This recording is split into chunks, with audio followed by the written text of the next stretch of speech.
जय श्री कृष्ण दोस्तों। आज हम आपके लिए कार्तिक माह के महात्म्य का 25वां और 26वां अध्याय लेकर प्रस्तुत हैं। सुना प्रश्न ऋषियों का, बोले सूत जी ज्ञानी। 25वें अध्याय में सुनो श्री हरि की वाणी। तीर्थ में दान और व्रत आदि सत्कर्म करने से मनुष्य के पाप नष्ट हो जाते हैं, परंतु तू तो प्रेत के शरीर में है, अतः उन कर्मों को करने की अधिकारिणी नहीं है। इसलिए मैंने जन्म से लेकर अब तक जो कार्तिक का व्रत किया है, उसके पुण्य का आधा भाग मैं तुझे देता हूँ। तू उसी सद्गति को प्राप्त हो जा। इस प्रकार कहकर धर्मदत्त ने द्वादशाक्षर मंत्र का श्रवण कराते हुए तुलसी मिश्रित जल से ज्यों ही उसका अभिषेक किया, त्यों ही वह प्रेत योनि से मुक्त हो प्रज्वलित अग्निशिखा के समान तेजस्विनी और दिव्य रूप धारिणी देवी हो गई और सौंदर्य में लक्ष्मी जी की समानता करने लगी। तदंतर उसने भूमि पर दंड की भांति गिरकर ब्राह्मण देवता को प्रणाम किया और हर्षित होकर गदगद वाणी में कहा, हे द्विज श्रेष्ठ, आपके प्रसाद से आज मैं इस नरक से छुटकारा पा गई हूँ। मैं तो पाप के समुद्र में डूब रही थी और आप मेरे लिए नौका के समान हो गए।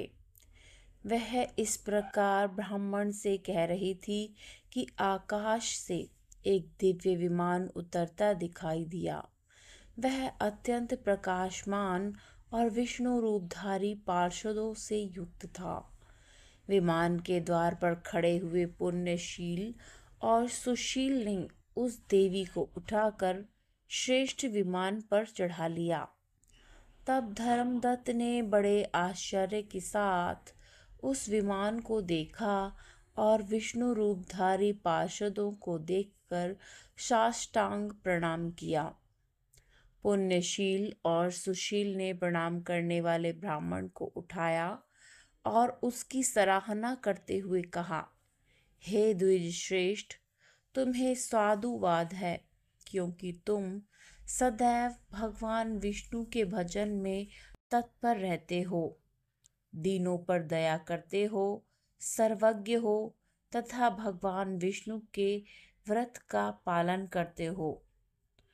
तुमने बचपन से लेकर अब तक जो कार्तिक व्रत का अनुष्ठान किया है, उसके आधे भाग का दान देने से तुम्हें दूना पुण्य प्राप्त हुआ है और सैकड़ों जन्मों के पाप नष्ट हो गए हैं। अब यह वैकुंठ धाम में ले जाई जा रही है। तुम भी इस जन्म के अंत में अपनी दोनों स्त्रियों के साथ भगवान विष्णु के वैकुंठ धाम में जाओगे और मुक्ति प्राप्त करोगे। धर्मदत्त, जिन्होंने तुम्हारे समान भक्ति पूर्वक भगवान विष्णु की आराधना की है, वे धन्य और कृतकृत्य हैं। इस संसार में उन्हीं का जन्म सफल है। भली भांति आराधना करने पर भगवान विष्णु देहधारी प्राणियों को क्या नहीं देते हैं। उन्होंने ही उत्तानपाद के पुत्र को पूर्व काल में ध्रुव पद पर स्थापित किया था। उनके नामों का स्मरण करने मात्र से समस्त जीव सद्गति को प्राप्त होते हैं। पूर्व काल में ग्राहग्रस्त गजराज उन्हीं के नामों का स्मरण करने से मुक्त हुआ था। तुमने जन्म से लेकर जो भगवान विष्णु को संतुष्ट करने वाले कार्तिक व्रत का अनुष्ठान किया है, उससे बढ़कर न यज्ञ है, न दान और न ही तीर्थ है। विप्रवर, तुम धन्य हो, क्योंकि तुमने जगत गुरु भगवान विष्णु को प्रसन्न करने वाला कार्तिक व्रत किया है। जिसके आधे भाग के फल को पाकर यह स्त्री हमारे साथ भगवान लोक में जा रही है। इस प्रकार कार्तिक माह के महात्म्य का 25वां अध्याय संपन्न हुआ। अध्याय 26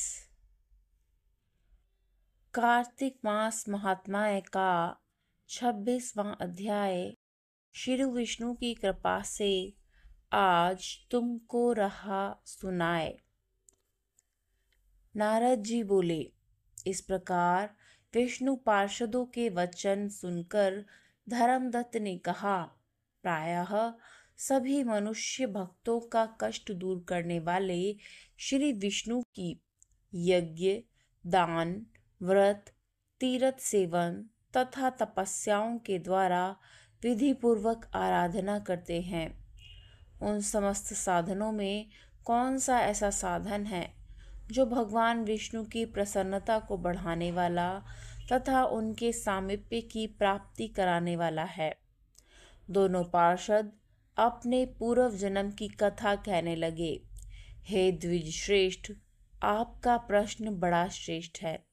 आज हम आपको भगवान विष्णु को शीघ्र प्रसन्न करने का उपाय बताते हैं। हम इतिहास सहित प्राचीन वृत्तांत सुनाते हैं, सावधानी पूर्वक सुनो। ब्राह्मण पहले कांचीपुरी में चोल नामक एक चक्रवर्ती राजा हो गए हैं। उन्हीं के नाम पर उनके अधीन रहने वाले सभी देश चोल नाम से विख्यात हुए। राजा चोल जब इस भूमंडल का शासन करते थे, उस समय उनके राज्य में कोई भी मनुष्य दरिद्र, दुखी, पाप में मन लगाने वाला अथवा रोगी नहीं था। एक समय की बात है, राजा चोल अनंत शयन नामक तीर्थ में गए, जहाँ जगदीश्वर भगवान विष्णु ने योग निद्रा का आश्रय लेकर शयन किया था। वहाँ भगवान विष्णु के दिव्य विग्रह की राजा ने विधि पूर्वक पूजा की। दिव्य मणि, मुक्ताफल तथा सुवर्ण के बने हुए सुंदर पुष्पों से पूजन करके साष्टांग प्रणाम किया। प्रणाम करके जो ही बैठे, उसी समय उनकी दृष्टि भगवान के पास आते हुए एक ब्राह्मण पर पड़ी, जो उन्हीं की कांची नगरी के निवासी थे। उनका नाम विष्णुदास था।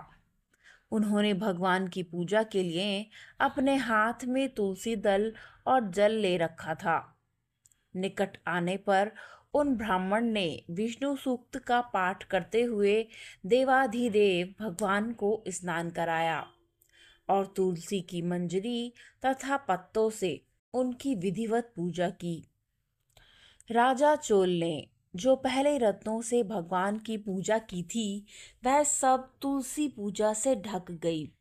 यह देखकर राजा कुपित होकर बोले, विष्णुदास, मैंने मणियों तथा सुवर्ण से भगवान की जो पूजा की थी, वह कितनी शोभा पा रही थी।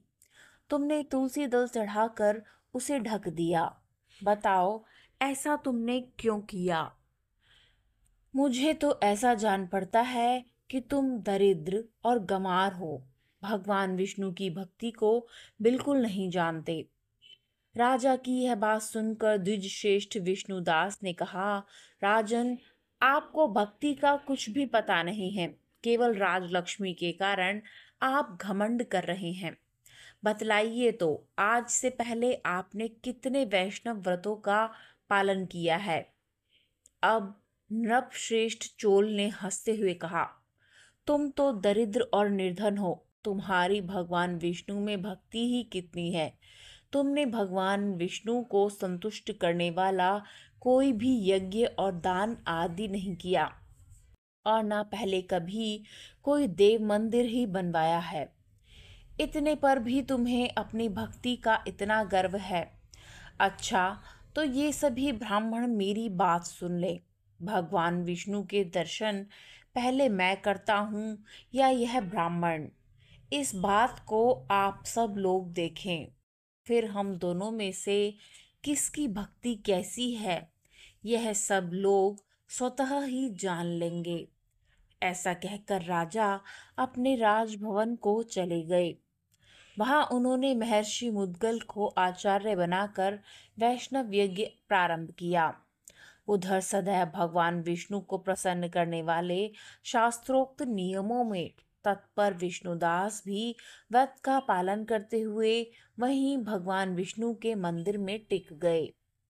उन्होंने माघ और कार्तिक के उत्तम व्रत का अनुष्ठान, तुलसी वन की रक्षा, एकादशी को द्वादशाक्षर मंत्र का जाप, नृत्य, गीत आदि मंगलमय आयोजनों के साथ प्रतिदिन षोडशोपचार से भगवान विष्णु की पूजा आदि नियमों का आचरण किया।